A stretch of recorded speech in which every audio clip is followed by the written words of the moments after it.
We were talking about Arsenal a little bit earlier on, and we've just heard that Peter Hillwood, the Arsenal chairman, has suffered a heart attack on Friday. We'd just like to wish him, from everyone here on the Sunday Supplement, all the best and for a speedy recovery. OK, let's talk Manchester City now and Roberto Mancini, Martin, because he was involved in an angry confrontation exchange with City supporters yesterday after taking off Carlos Tevez. Things are going pretty well for them on the field so far this season in the Premier League, but perhaps Mancini just getting a little bit hot under the collar over some of his managerial, some of his tactics and some of his substitutions recently. I think Mancini is a much more sort of emotional person than people realise. People always have this picture of Italian managers, everyone's like Capello and everyone's very sort of... But Mancini isn't. Mancini is quite a demonstrative guy, and you can see it when something is not right. You see it in his face, you see it in his gestures and everything like that. And, you know, that yesterday, he took Carlos Tevez off. What did he say? He said something about everyone wants to play 4 strikers or whatever. Yeah. You know, Everton can and he's score, got the 4, Everton can score as well, which is a fairly valid point, to be fair. Yeah. But, but his behaviour so far this... I mean, they're 3 points behind Manchester United going into the game next weekend, Paul. He's getting involved with Jose Mourinho now. Mourinho, he says, touting himself around Europe. Perhaps he'll leave Real Madrid, and judging by his behaviour yesterday before the game, I should think he probably will be leaving at the end of the season. But Mancini does get easily upset, doesn't he? Whether that's by the managers, whether that's by supporters, with his own players. Yeah, I don't know why he's getting involved in that, really, to be fair. Maybe it's just a backlash from the Champions League. I don't know. I mean, he's making a point, isn't he? Because he's saying he's touting for his job, isn't he? Yeah. And he's going to be leaving Real Madrid.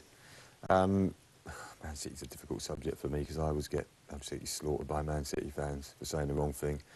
Don't look at Twitter. That's the answer after this programme, Paul. Don't go anywhere near it. At least leave it for 24 hours. Well, with all due respect, I mean, you know, they're doing all right in the league, aren't they? They've not done particularly well in Europe.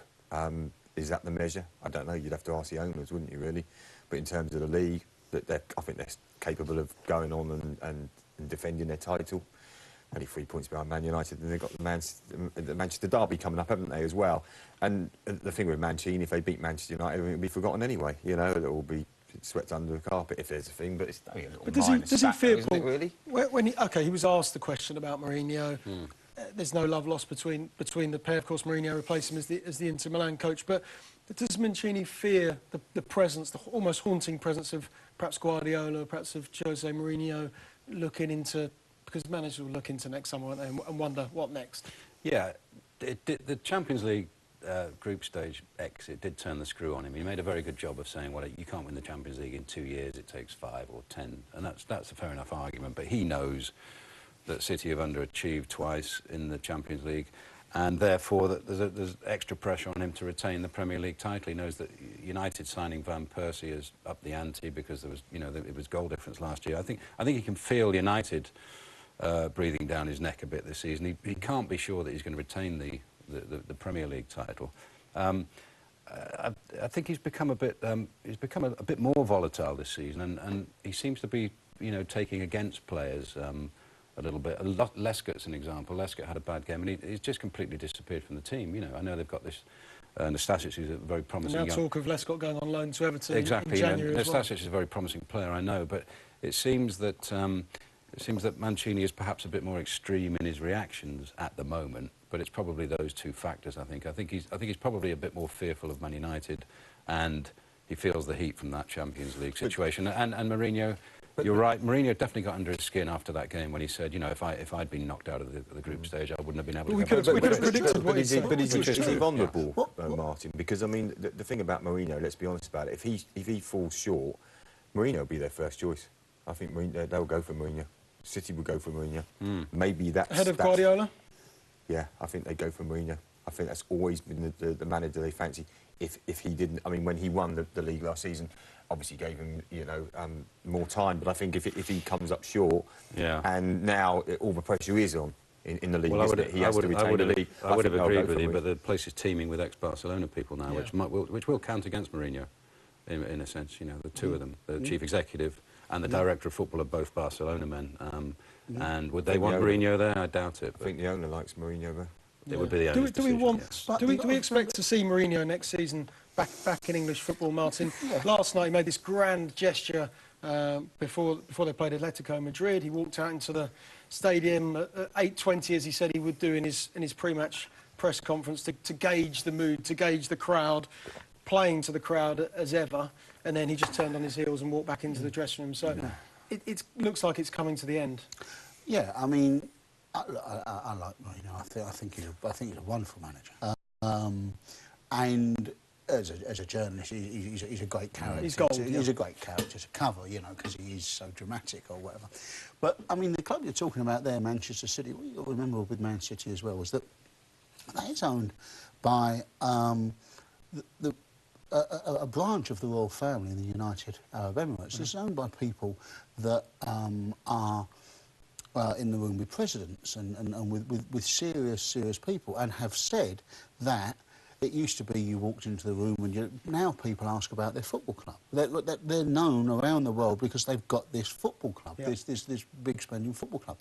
Now, at the same time, as it's wonderful to be known for your football club, if you've got a manager who, for instance, likes to poke people in the eye when they're, you know, as Mourinho did. That was Tito Villanova, the now Barcelona coach. Exactly.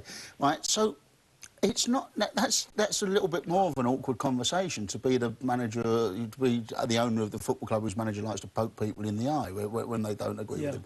So there was a PR exercise with Manchester. You know, you've got to think why they bought the club. They didn't buy the club because they were mad Man City fans since the age of 5. They bought the club as a public relations and a sort of a promotional exercise for a region of the world that they want to present as a serious region of the world, as a region of the world where sport can thrive and everything.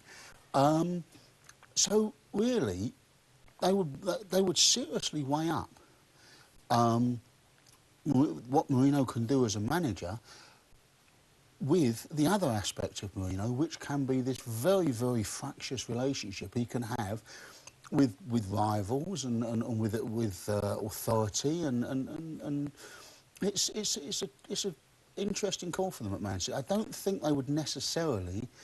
Guardiola is much more their cup of tea. Because Guardiola is not a controversial guy. He's a very well-respected guy. Great dignity at Barcelona and everything. Yeah, I would think that's more how they like to project themselves. Okay. I take Martin's point on that. I just think that, you know, from the information I had for a while from there, that the owner likes Mourinho. I accept what Martin's saying about the controversy.